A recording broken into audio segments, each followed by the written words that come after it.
আমি এখানে 1 cup plane oats নিয়েছি।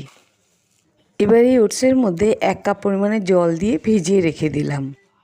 ওটসগুলো ভালো করে চামচ দিয়ে নেড়েচেড়ে নিয়ে ঢেকে রেখে দিলাম 10 মিনিটের জন্য। আর এই ফাঁকে সব সবজিগুলো কেটে নিলাম যেগুলো মেশাবো। 10 মিনিট পর ঢাকনা খুলে দিলাম, দিয়ে এর মধ্যে আমি 2 টেবিল চামচ পরিমাণে টক দই দিয়ে দিলাম।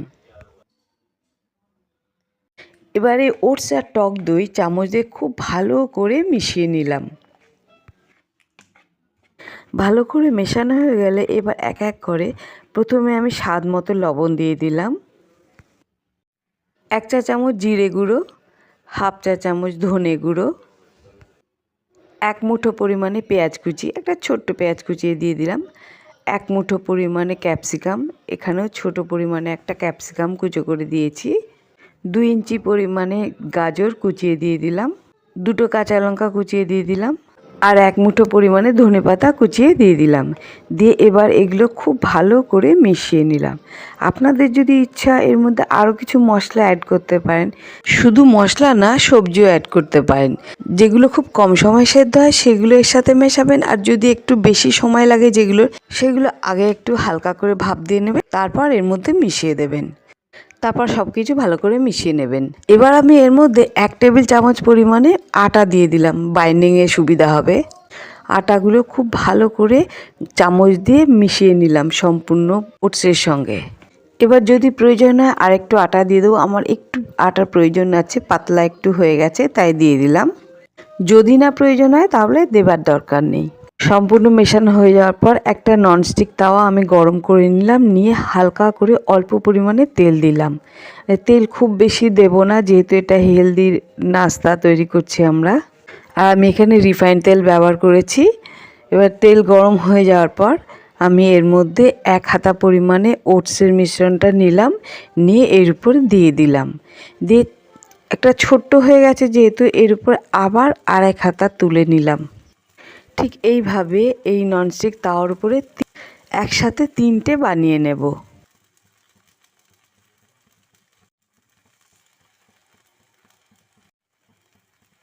সবগুলো দিয়ে দেওয়ার পর আমি এটা ঢাকনা দিয়ে ঢেকে দেব। এটা কিন্তু হাই ফ্লেমে হবে না, হাই ফ্লেমে করলে কী হবে, তাড়াতাড়ি পুড়ে যাবে নিচটা। এটা লো ফ্লেমে হবে, লো বলতে লো টু মিডিয়াম ফ্লেমে হবে।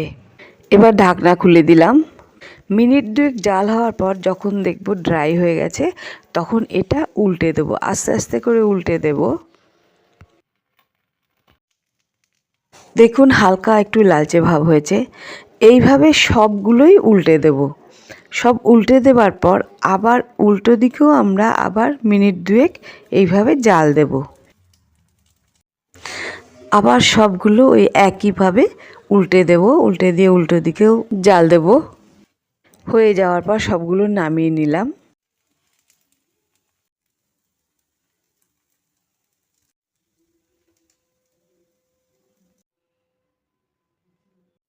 ঠিক ওইভাবে আবারও 3টে দিয়ে দিলাম তাওয়ার উপরে।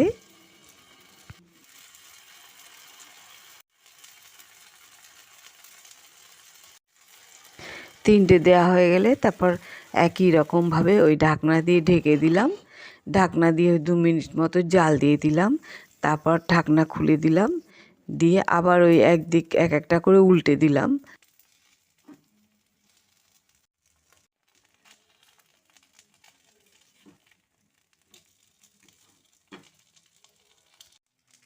সবগুলো উল্টে দেওয়ার পর আবার ওই একইভাবে এক এক দিক ভাজা হবে, তারপর উল্টে দেবো। এখানে ভাজা বলতে তেলে ভাজার মতো নয়, মানে রোস্ট হবে আর কি।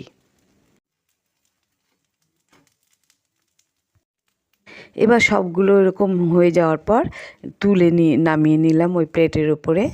বন্ধুরা, আমার এই রেসিপি ভালো লাগলে একটু সুন্দরভাবে কমেন্ট করে দেবেন, তাহলে একটু উৎসাহ পাবো।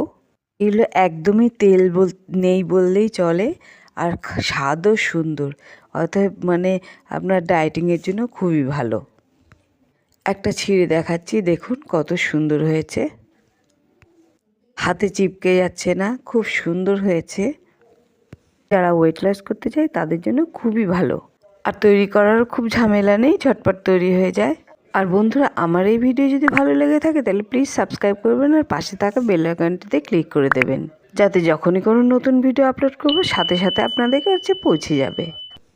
তাহলে বন্ধুরা এরপর আমি আবার একটা নতুন রেসিপি নিয়ে চলে আসব। ধন্যবাদ, ভালো থাকবে।